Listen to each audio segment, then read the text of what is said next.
গম্ভীরের দাবি মেনে নিল বোর্ড। বোলিং কোচ কেকেআরের প্রাক্তন মর্কেল, বিদেশি সহকারী রাখলেন জয়সায়রা। ভারতীয় দলের বোলিং কোচ হলেন দক্ষিণ আফ্রিকার প্রাক্তন ক্রিকেটার মনি মর্কেল। গৌতম গম্ভীর কোচ হওয়ার পর বোলিং কোচ হিসেবে মর্কেলের নাম প্রস্তাব করেছিলেন বোর্ড কর্তাদের কাছে।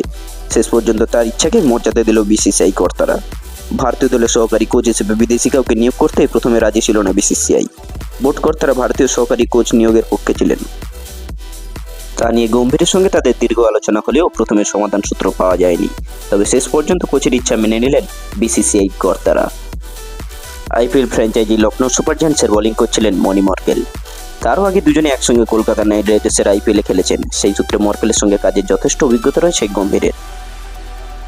ভারতীয় দলের কোচের দায়িত্ব নেওয়ার আগে বোর্ড কর্তাদের সঙ্গে আলোচনার সময় সহকারী কোচ নিয়ে বক্তব্য জানিয়ে দিয়েছিলেন গম্ভীর।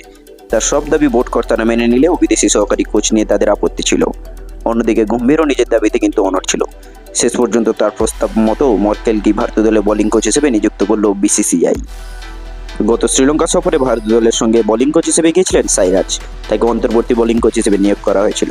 সূত্রের খবর, ব্যক্তিগত কারণে সে সময় দায়িত্ব নিতে পারেননি মর্কেল। বাংলাদেশের বিরুদ্ধে আগামী টেস্ট সিরিজ থেকে রোহিত শর্মাদের সাজঘর দেখা যাবে মর্কেলকে। দক্ষিণ আফ্রিকার প্রাক্তন ক্রিকেটার গত একদিনের বিশ্বকাপের সময় পাকিস্তান দলের বোলিং কোচ ছিলেন। ভারতের মাটিতে কোচিংয়ের অভিজ্ঞতার জন্য তাকে অস্থায়ী সাপোর্ট স্টাফ হিসেবে নিয়োগ করেছিলেন পাকিস্তান ক্রিকেট বোর্ড। মর্কেল ছাড়াও গম্ভীরের সহকারী হিসেবে রয়েছেন অভিষেক নায়ার এবং রায়ান টেন এবং রাহুল দ্রাবিড়ের যেমন ফিল্ডিং কোচ টি দিলীপকেও রেখে দিয়েছেন।